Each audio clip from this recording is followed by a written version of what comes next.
I'm Natalia Hershe. I'm a citizen of Belarus and Switzerland. For the last 12 years, I have been permanently residing in Switzerland with my minor daughter. Once a year, I visit my home country, Belarus.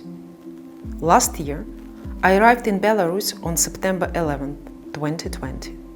On September 19, I joined the Women's March near the Komarovsky Market in Minsk.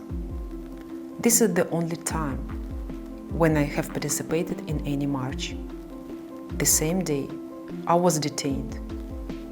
I had a return ticket to Switzerland for 21st of September 2020. I was arrested for pulling a balaclava from the face of an OMON officer.